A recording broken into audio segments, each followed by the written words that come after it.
ubutunzi Wealth, si ubwawe, it's not yours. ni ubw'Imana. It's for God. Imana ibanza kukugerageza, God will put you on test. ikaguha ijana, He'll give you 100. ikareba kwigarurira. We'll see if you bring back a Iyo ukuyemo icumi 1/10. ukayiha icya cumi, Once you give a tithe to that 10th, ejo muzamuhe 200. give him Ituma 200. marayika Who ejo send ugakubita an akaraka 200 kaza, Do work and then the 200 comes. ikabonye ukuyemo 20 utanze icya You cumi. give 20% of that 200. Marayika kaza The bati angel yatanze said 20, he gave 20%. muzamuhe 1,000. Give him 1,000. Ugakirekura You leave it. ugatanga 100, You give it marayika 100. akagaruka, The angel will come. yayatanze Did he give it? bati Yes.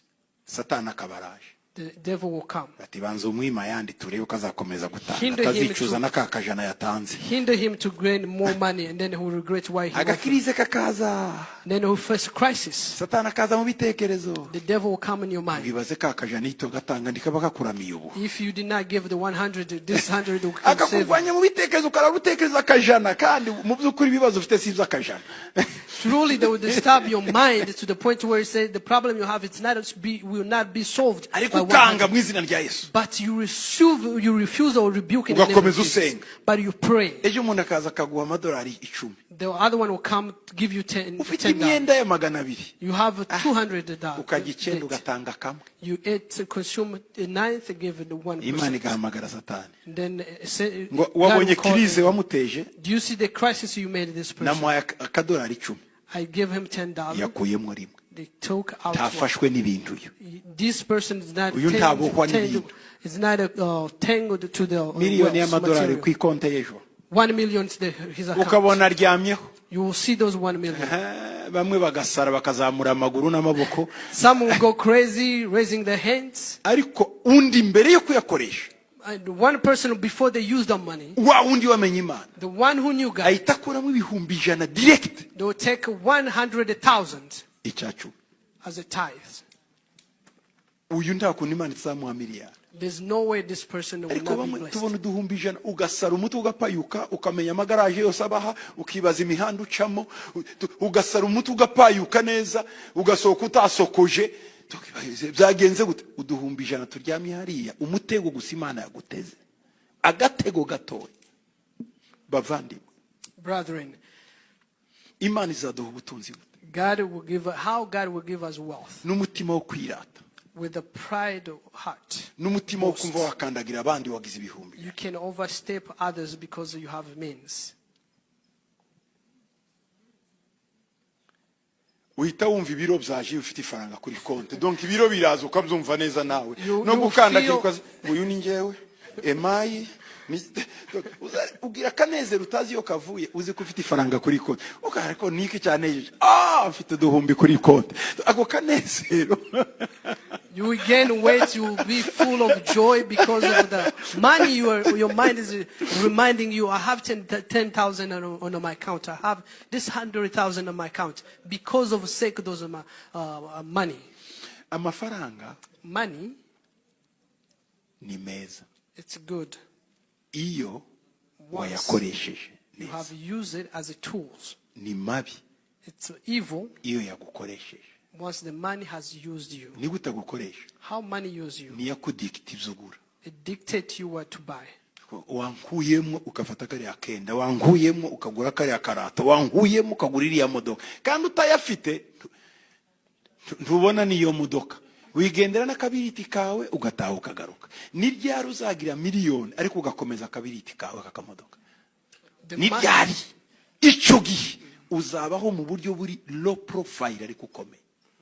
Nawe ikigaragaza ko wakomeye, kubitika imodoka cy'amasite 15, ukirimo wenyine uragaramye, ushizemo muziki iravundera hose, niwe wenyine urimo abakuri ruhande buve nk'umugabo aratambutse, ikimodoka kirangana n'igikamyo atari ikamyo, kandi kideni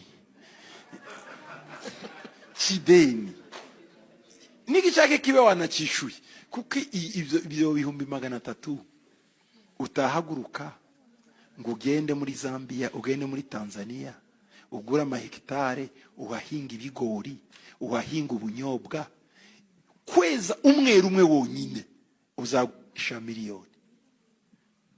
iyo modoka yonyine uguze ayo mafaranga uyamanukanye muri Tanzania wagura hegitari 100.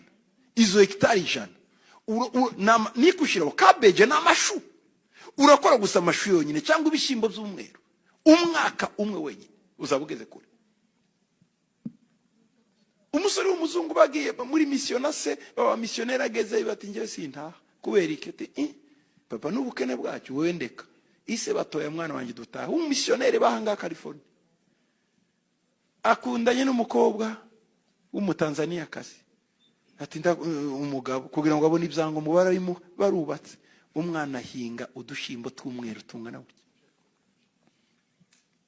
Uzuko babayeho umugore wazaje guhaha ari muri helicopter, buri wa gatanu bafite amajete azafata ibishimba akabivura akabikura Arusha akabizana hano dushimbo tw'umweru. Ce sont des millionnaires, bafite amajete privé ageze kwi. N'umwana w'umukene w'umissionnaire yavuye muri Amerika bahinga udushimbo muri Tanzania. Izi modoka mufata z'amadeni, mwafashe ideni mukajya gukora business nziza. Rero mwabikora gute? Imana se yazibaha gute mudafite n'umutima w'ubwami? Udafite umutima w'ubwami bw'Imana izabibaha gute? Bishop, dukeneye abantu Imana y'amafaranga kugira ngo bashire mu bwami bw'Imana. Ni gute zatu aya masare n'ay'abapagani mwagiza yanyu y'abakristo tukatutuya amafaranga gasubira iwanyu? Why tuzaduha abapagana amafaranga mwahuje hamwe mukagura igisare kinini tuzadukora mu bitaramo? Why mufite amafaranga ariko se tushaka ko babibenye? Huje no gukuramo inoti ukagira gutya urutoki rwawe rugira amaso ugakuramo ugashogora iyabiri tukizajya uzifite amaso mwese wohereza y'urutoki ugakuramo iy'ijana ubyumva rumwe ugatanga hariya ya man uzahumisha izi ndoki.